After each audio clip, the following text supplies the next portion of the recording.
Alright, working on these fenders again here for the old Harley utility box, the old Servicar, and I'm going to start doing the body work, and where I got to start is this body line. Got to get that straight and square and level, and then I'll bring both sides up to it. It's going to be pretty difficult because it's got a sort of like a cut edge on this side. And then over here it's got like a little lip. So what I got to do is tape it out, and I did it to this one already. And just taping it out took about a half hour because it's got 2 layers of tape on it, and it's got to be perfect. It's got to be right up to the edge there, and then same with this side. So what I'm going to do is put body filler all on the whole thing, and then try and level it out. So let's try that and see where we go. A lot of guys would be doing it different ways. You know, they'd be doing the top first and then bring the body line up to it, and you know. But this is the way I'm going to do it, and hopefully it works out for us. All right, that worked out well. I could see exactly where my low spots are. I got one tiny low spot right here. Another little low spot right here, and then a little tiny one right here. But other than that, nice and smooth. Alright, I'm going to fill them little spots in, and then we'll sand it again, and it should be good. You know, and you can see there's hardly any plastic on here, but it did the job. Alright. Alright, yeah, we filled in what little nicks and little holes we had, and that came out really good. I'm really pleased with that. So, now what I'm going to do is, I got to take this tape off here.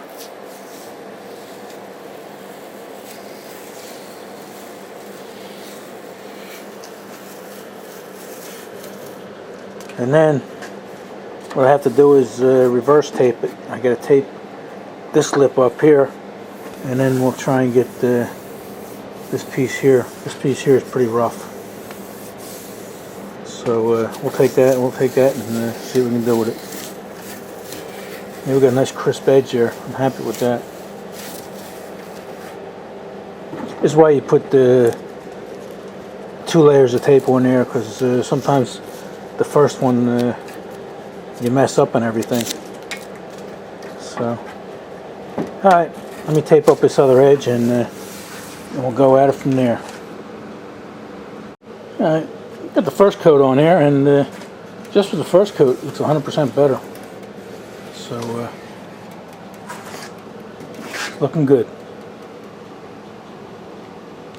Alright, got the first coat on there, and actually looks pretty good. I'm real happy with that.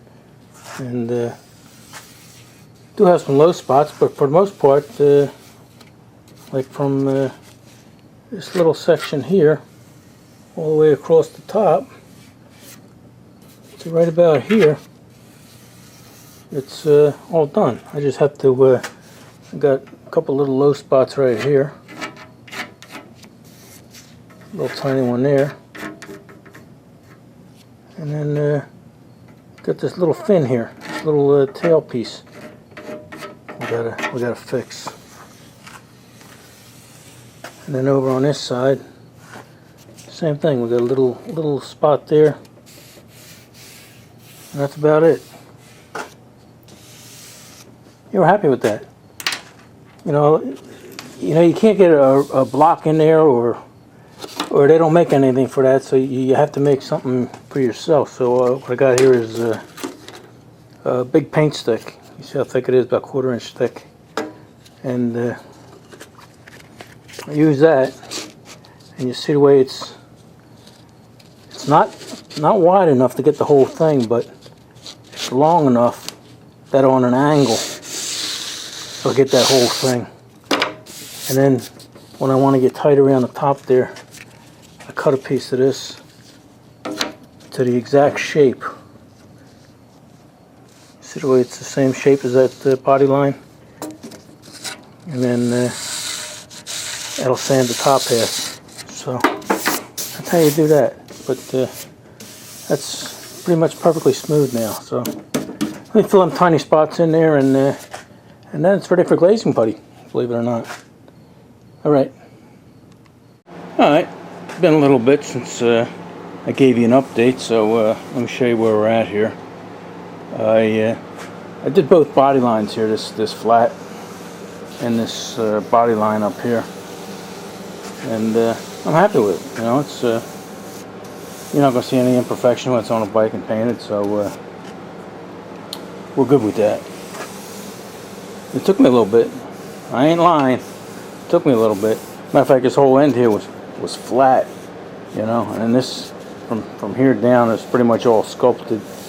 But that's okay. It's only 1/8 of an inch. But let me show you what we're going to do now. I'm doing this with one hand, so bear with me. We don't have a cameraman. I'm doing that too. All right, this end here was flattened down too and everything, and I beat it and chiseled it to pretty much where it is, but it still needs a lot of work, and it's going to need a little sculpting. Hold on, whoa. That's like comes to a little point. I don't know if you can see that, but I'm going to work on that. While I'm working on that, lay this down. I think I'll do this little tiny side panel too. So that's going to take a little bit of work and a little bit of sculpting, but you know, it is what it is. Alright, yeah, we pretty much got all the body work done on the whole fender here, and it's about ready for glazing putty, and it came out real nice. I'm happy with it. Even the bottom here and stuff like that. Yeah, I didn't do this edge here yet though, and that's all I got. 3 little spots right here, 1, 2, and then I feel something right here, a little vent. But we'll do that, and then we'll throw some glazing putty on there. It's quite a job, this fender. But then, like I say, you can't replace them. You know, they don't have replacements, so we got to make this one work. All right. Been about a few weeks now, and actually a couple weeks, and we put glazing putty on this and sanded it down, and we like it. It's pretty good. So it's ready for primer. It was tough. It took a while to do this. You know, this body line was tough because the bottom is square. You know, the way it was made, but the top has a little flare to it. You know, it swells into the top piece, and it's pretty small. The bigger it is, the easier it is. But when you get something small like this, it's really tough. Plus these little finials or whatever they are, I had to make them, and that came out good. Same with the front. Can't really see it, but they came out good too. So we're happy with it. Yeah, a lot of you guys are wondering, well, how come you didn't show us putting the glazing putty on and stuff like that? You only get 3 minutes to work with that glazing putty from once you start mixing it to once you start putting it on there. So you can't really mix that much. Where is it? It's over here. This is the stuff I used, and it's pretty good. I never used this make before. You know, I use USC body putty and stuff like that, but I never used their glazing putty, and it was pretty good. You know, they call it icing because it goes on almost like icing. You know, it sort of flows out. You know, if you put it on too thick, but it also hardens real hard. You know, it's like a rock when it hardens. Other glazing putty I use, you know, it's always got a little give to it. So, but it worked, and I like it. It's easy to sand. It sands real nice. You know, everybody's saying, oh, there's a lot of body putty on there and stuff like that, but it's probably not even an 1/8 inch thick in the deepest parts, because you can see the metal here and the metal here. you know, you can see all these dark spots are metal. So there's body putty on the entire fender, but it's not thick at all. So, and that's how they do custom cars. You know, they just put body putty on it and glazing putty the whole thing and sand it down, or else they'll spray it with feather fill. But that stuff's real expensive. That's like I think $125, $150 a can, and some people put 4 or 5 gallons on. You know, they'll put a gallon on and sand it, and put another gallon on and sand it, and it all accomplishes the same thing. But you know, this is the way I've done it, and I've always done it. So, all right. So next thing we're gonna do is gonna prime this. That way, it looks like we're making progress. And I'll wait for Daddy Dirtbike to come over one day because I need help carrying that box out. It's not all that heavy, but it's just big and awkward. I forgot how big it is. It's, you know, like 36 by 36 or something. So, all right. I guess next time we see you, we'll be priming this thing up. All right. See you guys then. All right. I was going to paint that fender over there today, but it's a little too hot out. It's about 92 degrees out, and that's, you know, I could paint it, but, you know, it's not ideal conditions. So what I did is just spent the last couple of hours tapping and banging and beating and straightening this fender here, and I got it pretty square, flat, and level, and what it has to be. So there isn't gonna, and this was the worst fender. You know, this thing was really folded. This whole thing was folded in half. But I noticed something. You know, we knew these were two different fenders because in the earlier video I showed this piece here, and this one here's got a raw edge, and the other fender, you know, it was folded over, and it was nice. You know what I mean? Folded over was like this.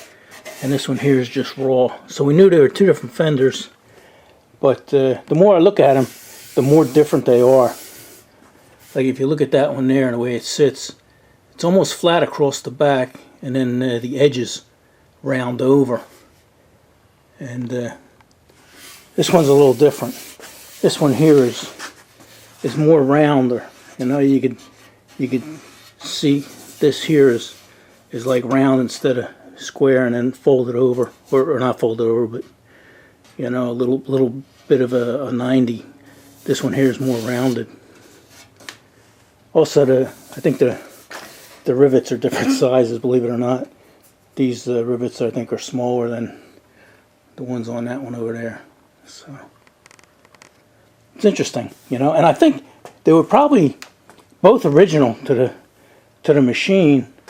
They were probably just different manufacturers, and that happens.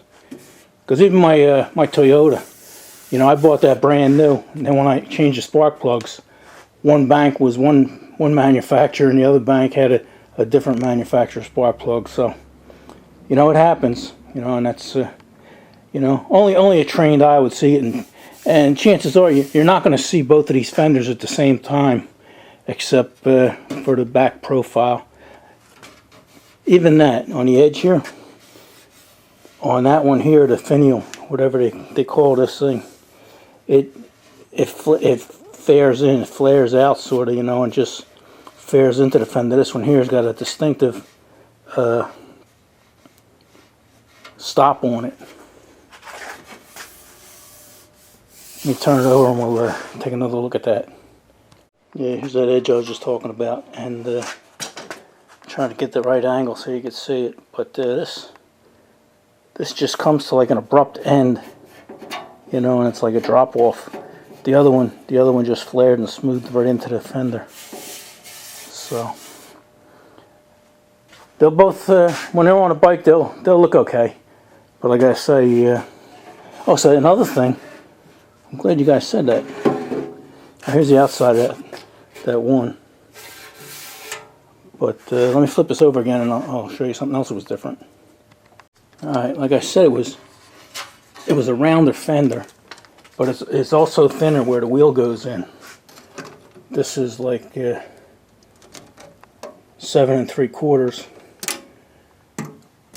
all the way around, and the other one was almost 7 inches, so it was almost a 1/4 inch difference in the opening. So that's how they did things back then, you know. Matter of fact, that's how they do things today. So all right, like I said, I got this pretty flat and square and level, and I'm surprised I was able to get it as close as it was, because this thing was really beat to death. So I'm going to do the body work on this, and it's going to be the same as the other one, so I'm not even going to film this. If you want to see that, just watch that other video again. So alright, next time you see us, we'll be outside painting these things.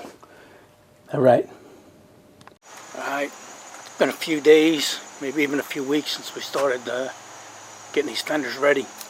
But I got them out back and we're getting ready to paint. I think I've seen my pet turkeys.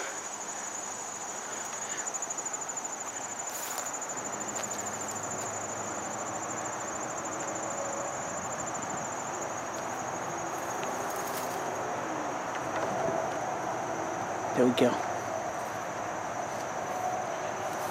Go on, fellas. I gotta do some painting.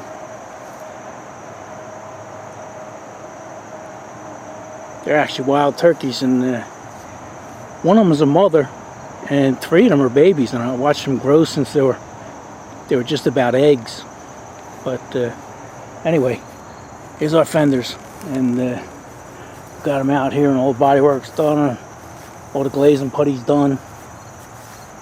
So I gotta come down, blow them off, and then degrease them, and should be able to paint them.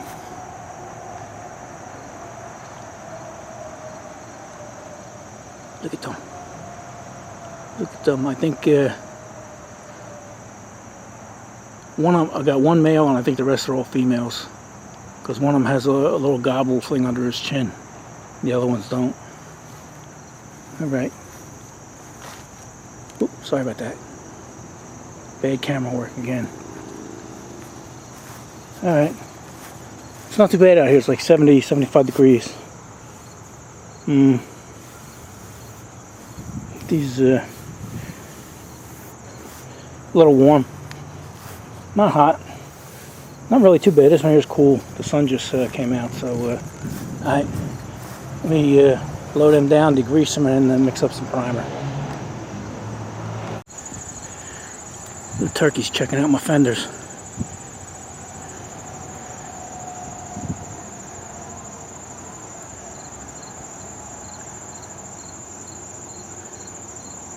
As long as they ain't pecking on them.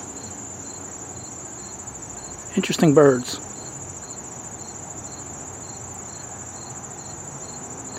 See what that one wants to do.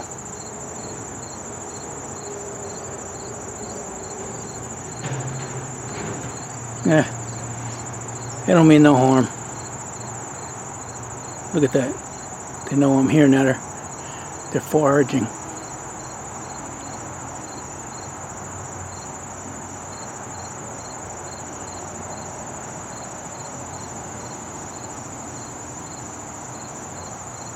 Alright, the turkeys moved on, and looks like they gave their approval. I think they came out pretty good. Especially considering what these things were like, man. These were garbage.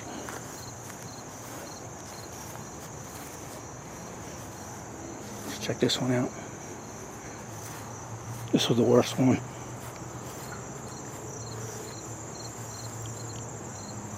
Yeah, it'll be alright. Alright. You know, the turkey would have been a national bird if it was up to Ben Franklin. But instead they chose the eagle. A little bit of trivia for you there. Alright. I'm gonna finish. I'm gonna start cleaning up the box, and maybe I'll get that painted today. We'll see. Alright. We got out here early this morning, about 7 o'clock, and cleaned this thing all up and painted it. And it actually came out pretty good. Especially these body lines that I made, you know, because you know how tough it is to make a, probably that's like a 64th inch body line. And even these things here. Everything came out great, even the back here. So, Another body line I had to make. And they all came out great, so yeah, this thing should look pretty good. Even the top. This whole top was all caved in and stuff, and every one of these body lines was messed up. Matter of fact, there was a hole here, and Daddy Dirtbike welded a piece in there, and when he welded it in there, he warped this whole top. So it looks pretty good. So what do you guys say? We're gonna wrap this one up. All right. Get a good wide picture here. There you go. All right. Enough of this.